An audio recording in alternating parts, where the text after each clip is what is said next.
இங்கே பெருசா வரணும் அப்படின்னு நம்ம நினைக்கிறத விட சினிமா படத்துல எல்லாம் காட்டுற மாதிரி குட்டி குட்டி குட்டி குட்டியா வருது சாலட். எனக்கு கைக்கு வந்த மாதிரி நான் வந்து வச்சு விட்டுருவேன். இப்ப இந்த அவரைக்காய் முடிஞ்சதுன்னா அந்த டிசம்பர் வந்து அப்படியே புதுசா வளரும். ஒரே சைஸ்ல அப்படியே சூப்பரா கிழிஞ்சு போன க்ரோ பேக். அதுல வந்து கொத்து கொத்தா வந்து எப்படி தக்காளி வச்சிருக்கு பாருங்க. எப்பா அப்படியே வேறு விட்டுருக்குங்க. இந்த கொத்தமல்லி எல்லாம் 3 கட்டு 10 ரூபா. ரோசஸ் எல்லாருக்கும் பார்த்துட்டு ஒரே ஆசையா இருக்கு. மார்னிங் சன்ரைஸ் ஏடி பார்த்தீங்களா ஒண்ணு பார்த்தீங்களா எப்படி இருக்கு பாருங்க. அது முடியவில்லை. பூடரி மைல்டு மாடி தோட்டத்துல அவரைக்காய்களுக்கு வந்து நல்ல ஒரு சீசனுங்க. இது சென்னை மாடி தோட்டம் தான். நல்ல பனி பெய்யணும், அதே மாதிரியே நல்ல வெயில் அடிக்கணும். அப்ப வந்து உங்களுக்கு இந்த செடி அவரை இருக்கு பாத்தீங்களா, இது நல்ல சூப்பரா வரும். பொதுவா இந்த அவரைக்காவை யாரும் விரும்பவும் மாட்டாங்க சாப்பிட்றதுக்கு. ஆனா இதுக்குன்னு சில ரசிகர்கள் வந்து இருக்கதான் செய்யறாங்க. அதுவும் இல்லாம எறா போட்டு செஞ்சா சூப்பரா இருக்கும். எறா போட்டு செஞ்சா நான் தினம் தானே அவரைக்காய் சாப்பிடுவேன். ஆனா எறா வந்து இல்லை. இதை வேற எப்படி செய்யலாம் அப்படின்னா, ஏதாவது காய்கறிகள் சமைக்கிறோம் பாத்தீங்களா, கூட்டு மாதிரி, அதுக்கு வந்து ஏதாவது ஒரு காய் குறைவா இருந்தது அப்படின்னா இந்த அவரைக்காவை வந்து அதுல போட்டுடலாம். அவரைக்காய் எத்தனை பேருக்கு பிடிக்கும் அப்படின்னு கமெண்ட்ல சொல்லுங்க. சிக்கன் மட்டன்னா நல்லா சாப்பிடுவோம், அவரைக்காய்னா தொடக்கூட மாட்டாங்க என் பசங்க. ஆனா இந்த டிசம்பர்ல இருந்து ஒரு அக்டோபர்ல இருந்தே சொல்லலாம், நல்ல காத்தடிக்குது. சென்னை மாடி தோட்டத்துல அவரைக்காய் வளர்க்கறது வந்து ஒரு சூப்பரான சீசன், ஏப்ரல் வரைக்கும். ஸோ எந்தெந்த காய்கறிகள் எப்ப வளருதோ அப்ப நம்ம என்ன பண்ணணும், அதை வந்து நல்லா வளர்த்து சாப்பிடணும்ல. அதுக்காக தான் சொல்றேன். தேடுறேன் வேற என்னென்ன காய்கறிகள் இருக்குன்னு. இது பாருங்க, பல்லாவரம் சந்தையில நீட்டு பீர்க்கங்காய் விதை வாங்கணும்.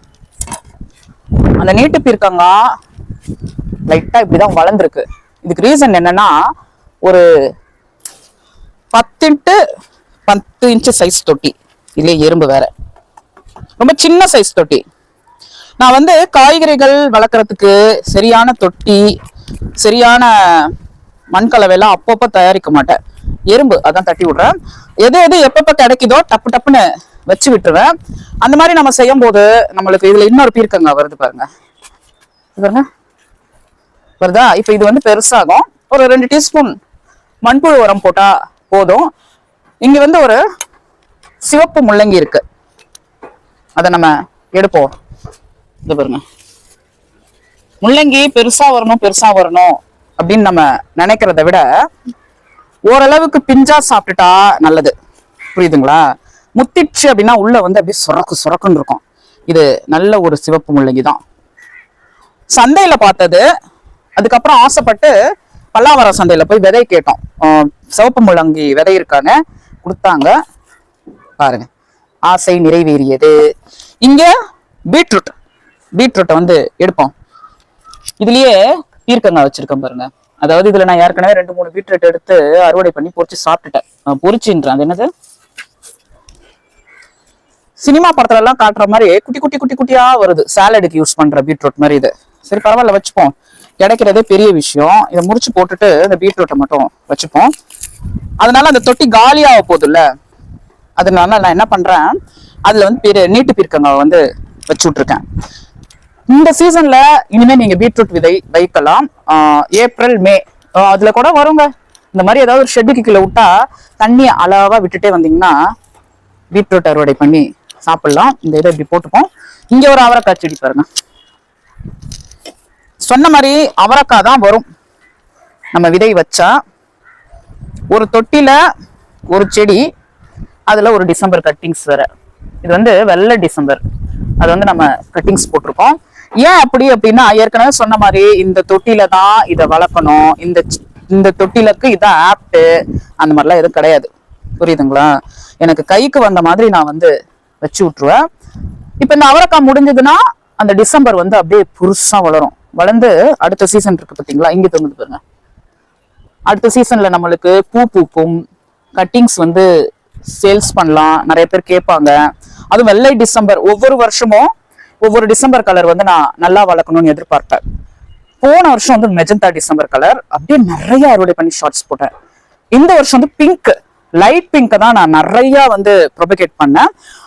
அது அங்க ஒரு அவரைக்காய் செடி இருக்கு, வாங்க அதுல போய் எடுக்க முடியுதான்னு பார்ப்போம். அதுல நான் நிறைய ஷார்ட்ஸ் போட்டேங்க. ஸோ அடுத்த வருஷம் வந்து வெள்ளை கலர்ல வருமா அப்படின்னு பாக்குறேன்.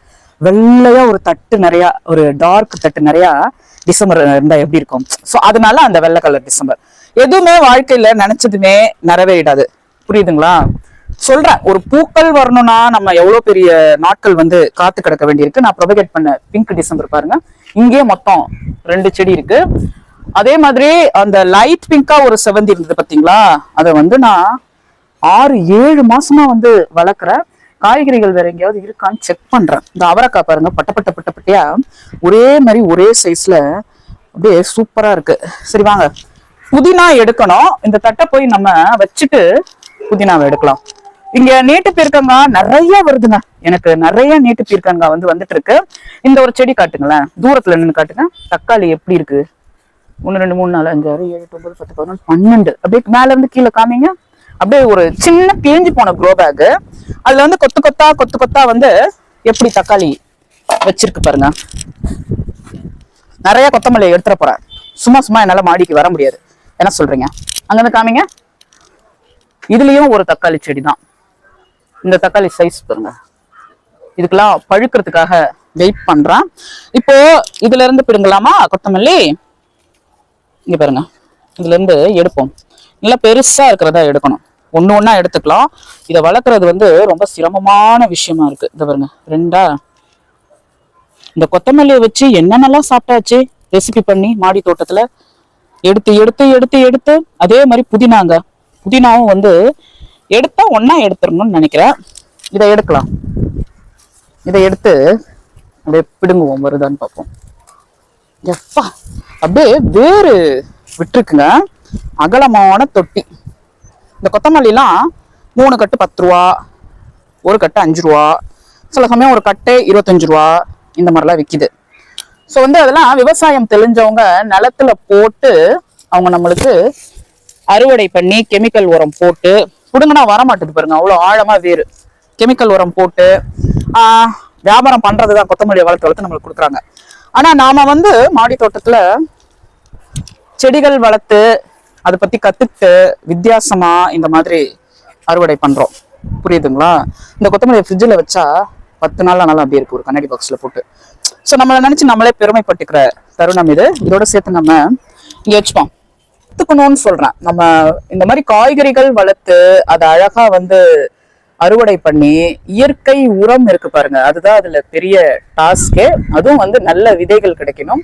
சின்ன பசங்க, ஸ்கூல் கோயர்ஸ், இவங்க எல்லாம் வந்து வேலைக்கு போற அதே நேரத்துல இதையும் ஒரு பார்ட் டைம் ஜாப் மாதிரி ஒரு 2 தொட்டில ஒரு 2 செடி 3 செடி இந்த மாதிரிலாம் வளர்த்தா உங்களுக்கு வாழ்க்கை ஒரு ஒரு புரிதலா இருக்கும், ஒரு ஆர்வமா இருக்கும். இது புதினா காமிங்க. இது ஒண்ணும் இல்ல, ஒரு குச்சி வச்சு விட்டோம். ஒரே தொட்டில புதினா நம்ம வளர்க்க கூடாது, புரியுதுங்களா? திடீர்னு அது இறந்துரும். அதனால இதை நான் ப்ரொபகேட் பண்ணா அது பார்த்தா இவ்வளவு சூப்பரா வளர்ந்துருக்கு. இங்க பாருங்க எவ்வளவு தாறுமாறா வளர்ந்துருக்கு பாருங்க. இதை நம்ம இப்போ அறுவடை பண்ணா அடுத்தது இதுல நிறைய வரும். ஒரு சகோதரி புதினா எப்படி வளர்க்குறதுன்னு சொல்லுங்கன்னு கேட்டுட்டே இருக்காங்க. அவசியம் நான் சொல்றேன். இப்ப இதை விட்டுருவோம், அப்படியே வாங்கலாம். அங்க ஒரு தொட்டி இருக்கு, அந்த தொட்டில இருந்து நான் நிறைய தடவை புதினா எடுத்தேன், அது உங்களுக்கே தெரியும். இந்த தடவையும் நம்ம எடுக்கத்தான் போறோம். இந்த அறுவடையில தக்காளிகள் இங்க இருந்துச்சு இந்த ஒரு செடியில, அது யாரோ சாப்பிட்டுருக்காங்க, சாப்பிட்டுட்டு வீணாக்கி போட்டுட்டாங்க. கீழே கிடக்குது வெறும், அது என்னது, அது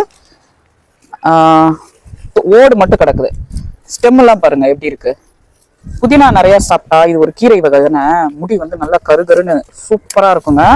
நான் அடிக்கடி இந்த புதினாவை கெபாப், அப்புறம் இந்த மாதிரி ரேஷ்மி கெபாப், இந்த மாதிரி சிக்கன் ரெசிபிஸ், கிரீன் சட்னி, விதவிதமான பிரியாணி, கீ ரைஸ், இது எல்லாத்துக்குமே இதுவரையில் நான் கடையில போய் ஒரு கட்டு கூட வாங்கினது கிடையாது. எல்லாமே என் மாடி தோட்டத்துல இருந்துதான். இதை நான் வந்து 3 தடவை யூஸ் பண்ணுவேன். இந்த ஒரு கொத்தமல்லி இருக்கு பாருங்களேன், குட்டி கப்பு. இது இருக்கிறத வந்து பெரிய தொட்டில எப்படி மாத்தலாம் அப்படின்னு வந்து வீடியோ போட்டிருக்கேன், அவசியம் செக் பண்ணி பாருங்க. பார்த்துட்டு நீங்களும் அதை பார்த்து பயனடையுங்க. கொத்தமல்லியை வளருங்க. கொத்தமல்லியை யார் ஒருத்தர் வளர்க்குறாங்களோ அவங்க ஒரு சூப்பர் கார்டனர். இப்ப இதை கொண்டு போய் வச்சுட்டு வேற என்னென்ன வெஜிடபிள்ஸ் எல்லாம் இருக்குன்னு ஒரு தடவை சுத்தி பார்க்கலாம். தோட்டம் அப்படின்னா பூக்களும் இருக்கணும். நம்ம நிறைய காய்கறிகள் அறுவடை பண்ணணும். சந்தோஷமா இருந்தது. மஞ்சள் கலர்ல இருக்க ரோஜா பூத்து விரிஞ்சு போச்சு பாருங்க. பூத்து சூப்பரா விரிஞ்சு போச்சு. இதையும் கட் பண்ணுவோம். கட் பண்ணிட்டு ரோசஸ் எல்லாருக்கும் பார்த்துட்டு ஒரே ஆசையா இருக்கு. எனக்கு ரோஸ் செடி அனுப்புங்க, ரோஸ் செடி அனுப்புங்கன்னு கேக்குறீங்க. நான் வளர்க்குறது எல்லாமே இந்த 25 ரூபா ரோஜா தான். எப்பயோ வாங்கினது. அது பார்த்தா வச்சு வளருதுங்க. நான் அந்த மாதிரி பார்ப்பேன். அது என்னோட ரோஜா பிளேலிஸ்ட் போய் நீங்க செக் பண்ணி பாருங்க. கண்ட மேனிக்கு நான் உரப்படுவேன். கண்ட மேனினா இஷ்டத்துக்கும் கிடையாது. உரிய உரம் உரிய நேரத்துல வந்து கொடுப்பேன். இது பாருங்க, ஒரு white rose, white yellow, Bangalore ரோசஸ்ல இதெல்லாம் வந்து காமன். ஸோ அந்த மாதிரி நான் கொடுக்கறதுனாலதான் எனக்கு நிறைய பூக்கள் வந்து பூக்குது. இது சம்மர் ஸ்னோ பறிச்சுக்கலாம். ரோஸ் செடி அனுப்புறது கொஞ்சம் கஷ்டமா. ஏன் சொல்லுங்க? நீங்க வந்து 25 ருபீஸ்க்கு கேக்குறீங்க, 50 ருபீஸ்க்கு கேக்குறீங்க. அதை நான் கொரியர் பண்ணணும், பேக்கிங் பண்ணணும், இந்த மாதிரிலாம் இருக்கு. இது மாதிரி இருக்கு பாருங்களேன், எப்படி வளர்த்து வச்சிருக்கிறேன். இவ்வளவு பெருசா நான் வந்து எப்படி அனுப்புறது உங்களுக்குன்னு எனக்கு தெரியல. நிறைய ரோசஸ் கொரியர்ல போகுது, ஆனா அதெல்லாம் கொஞ்சம் காஸ்ட்லி. புரியுதுங்களா? இதை வச்சுப்போம். வச்சுக்கிட்டு இது ஒரு sunset snow, sunset morning sunrise rose எப்படி இருக்கு பாருங்க. ஒரே இதுல 5 பூ. எல்லாமே இயற்கை உரம் தான்.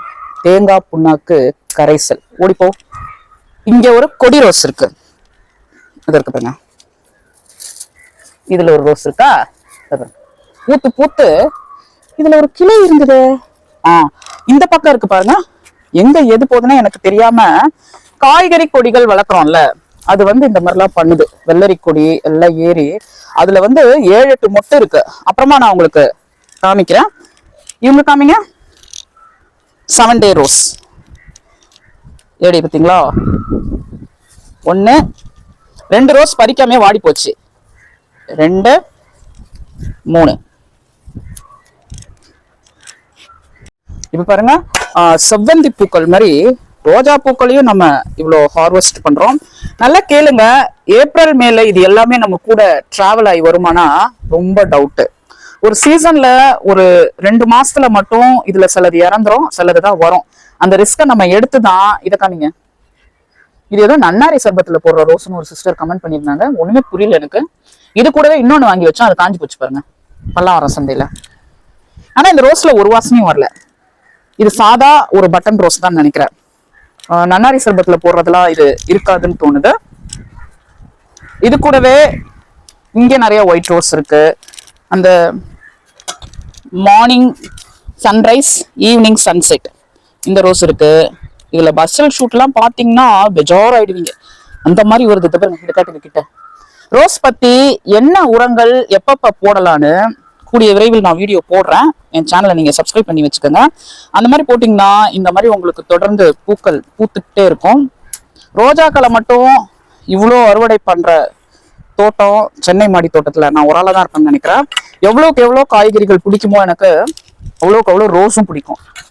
தேடுறேன் வேற எங்கெல்லாம் நான் ரோஸ் வச்சிருக்கேன் அப்படின்னு. இது பாருங்க, கீழே காய்கறிகள் இருக்கு. ஒரே கலர்ல ஒரே தொட்டில ஒரே செடியில இத்தனை மொட்டு. எப்படி இருக்கு பாருங்க. அதுக்கு பக்கத்துல பாருங்களேன், இது ஒரு பிங்க். அதுல இருந்து கீழே பசல் ஷூட் வருது. இதுல மட்டும் இளிச்சவாய் நான் கிடையாதுன்னு சொன்னேன் பாருங்க. இதுலயும் இன்னொன்னு வருதா. இது எல்லாமே அப்படியே மரம் மாதிரி வளர்ற ரோஸ் போல இருக்கு. இதை வந்து நம்ம அறுவடை பண்ணுவோமா? அறுவடை பண்ணி என் பையன்கிட்ட கொடுத்தோம்னு வச்சுக்கோங்களேன், அப்படியே அலைஞ்சிட்டு போடுவான் ரோஸ் எல்லாம். இது பாருங்க எப்படி இருக்கு. நர்சரியில கொடுக்குற மாதிரியே இல்லை. தினம் நான் ரோஜாவை வந்து கவனிச்சுட்டே இருப்பேன். பொக்கே ரோஸ் வீடியோ போட்டிருக்கலாம், பட் அறுவடை பண்ணிட்டு இருக்கோம் நம்ம. இதை பாருங்க, கிட்ட காட்டுங்க எவ்வளவு ரோஜாக்கள் பாருங்க. இதையும் கோயில்ல கொண்டு போய் மாலையா கட்டி பக்கத்துல இருக்க கோயில் எங்கேயாவது போற மாதிரி இருந்தா கொடுக்கலாம். பட் நம்மளுக்கு நேரம் இருக்கணும்ல. வெள்ளை அழகி ரோஜா அறுவடை முடியவில்லை. ஆஹா ஆஹா, இதுவரைக்கும் இல்லாத வகையில் இவ்வளோ ரோஜா நான் அறுவடை பண்ணிட்டேன்னு நினைக்கிறேன், எனக்கே தெரியாம. ரோஜாவை பத்தி பாக்குறவங்க நிறைய பேர் இருப்பீங்க, ரோசஸ் பிடிக்கிறவங்க நிறைய பேர் இருப்பீங்க. Facebookல நிறைய பேர் இருக்காங்க ரோஸ் வீடியோ போட்டாலே பாக்குறதுக்கு ரீல்ஸ். சோ அதுக்காக வந்து நான் அறுவடை பண்ணேன். சரி இவ்வளவு பண்ணிருக்கோம், இவ்வளவு கலர்ஃபுல்லா பண்றோமே, இதெல்லாம் அறுவடை பண்ணலாம் அப்படின்னு பார்த்தா இவ்வளவு வெள்ளை ஐஸ்கிரீம், கிரீம், எல்லோ, சன்செட் அப்படி இப்படின்னு பயங்கரமா இருக்கு. 7 டே ரோஸ் எல்லாம் செமையா இருக்கு. இது ஒரு செடியில என்னது இது நோய் வந்துச்சுங்க. அது என்ன நோய்னா பவுடரி மைல்டு. அதனால வெண்டைக்காலாம் சின்னதுலயே முத்துது. அதனால இதையும் எடுத்துருவோம் நம்ம. நான் ஏற்கனவே 2-3 எடுத்தேன் இந்த செடியில இருந்து, அதையும் எடுத்துக்கலாம் வாங்க. இப்போ அறுவடை பார்க்கலாமா? தை மாதத்திற்குரிய பனிக்கால அறுவடை. சிவப்பு முள்ளங்கி, பீட்ரூட் கீரி காமிச்சிடுறேன், பீர்க்கங்காய், நிறைய அவரைக்காய், வெண்டைக்காய் முத்திருக்கும்னு நினைக்கிறேன், பார்ப்போம். நல்ல வேலை. நிறைய கொத்தமல்லி தலை, நிறைய புதினா தலை, ஏகப்பட்ட ரோஜாக்கள். இதுதான் பனிக்காலத்திலேயே சிறப்பு. நீங்க இதே மாதிரி பல வித்தியாசமான அறுவடை என்னோட மாடி தோட்ட பிளேலிஸ்ட்ல இருக்கு, செக் பண்ணி பாருங்க. மேலும் இந்த மாதிரி வித்தியாசமான பதிவுகள் பார்க்க மறக்காம சேனலை சப்ஸ்கிரைப் பண்ணிடுங்க. பெல் ஐகான் கிளிக் பண்ணி ஆல்ல போடுங்க. நான் போடுற வீடியோஸ் உங்களுக்கு நோட்டிபிகேஷன்ல வரும்.